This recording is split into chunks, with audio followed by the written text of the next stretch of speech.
اہم خبر سے آپ کو آگاہ کریں۔ لاہور ہائی کورٹ نے خواجہ سعد رفیق اور خواجہ سلمان رفیق کی درخواست ضمانت مسترد کر دی ہے۔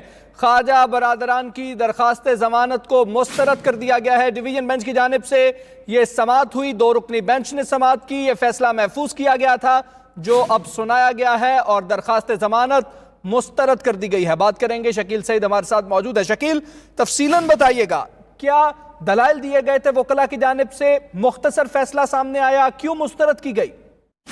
جی بالکل، لاہور ہائی کورٹ کے جسٹس علی باقر نجفی کی سربراہی میں 2 رکنی بینچ نے خواجہ برادران کی درخواست ضمانتوں پر سماعت کی۔ عدالت نے وکلاء کے تفصیلی دلائل کے بعد جو ہے فیصلہ محفوظ کیا تھا۔ عدالت نے فیصلہ سناتے ہوئے خواجہ برادران کی درخواست ضمانتیں جو ہیں وہ مسترد کر دی ہیں۔ تحریری فیصلہ جاری جب کیا جائے گا عدالت کی طرف سے تو اس میں درخواست ضمانتیں مسترد کرنے کی وجوہات جو ہیں وہ بھی تفصیل کے ساتھ عدالت کی طرف سے دی جائیں گی۔ آج جو ہے نئے پروسیکیوٹر کی طرف سے عدالت کو بتایا گیا کہ پیراگون ہاؤسنگ سوسائٹی جو ہے خواجہ برادران کی ہے، ان کے کاروباری پارٹنر کیسر امین بٹ وعدہ معاف گواہ بن چکے ہیں۔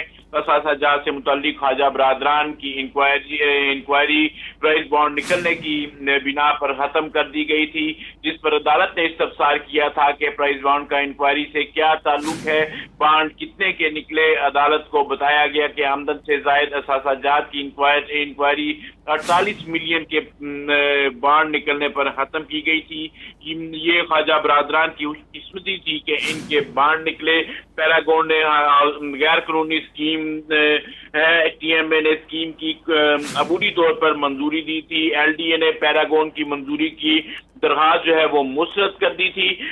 جو نئے پروسیکیوٹر تھے ان کا مزید کہنا تھا کہ پیراگون نقشوں پر پلاٹ فروخت کرتے ہوئے لوگوں سے پیسے ہتھیاتے رہے، جس پر عدالت نے استفسار کیا کہ کیا لوگوں کو مطمئن کرنے کے لیے پیراگون انتظامیہ نے خوشنما اشتہارات جاری کیے تھے۔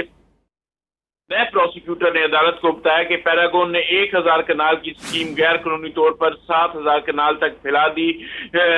ایک بھائی ریلوے کا وزیر اور دوسرا بھائی صحت کا وزیر اور بااثر تھے۔ اتنے بااثر افراد کے خلاف ایل ڈی اے کیسے کارروائی کرتا، جس پر آج خواجہ برادران نے موقف اختیار کیا کہ بجٹ اجلاس کے باعث عبوری ضمانت جو ہے وہ منظور کی جائے۔ اجلاس میں تجاویز دینے کے لیے ماہرین سے مشاورت ضروری ہے اور ضمانت کی درخواستوں کا حتمی فیصلہ آنے تک عبوری ضمانت بھی جو ہے وہ منظور کی جائے۔ عدالت نے درخواست ضمانتیں جو ہے وہ مسترد کر دی ہیں۔ جی ٹھیک ہے، فیصلہ سنا دیا گیا، درخواست ضمانت مسترد کر دی گئی۔ بہت شکریہ آپ کا شکیل۔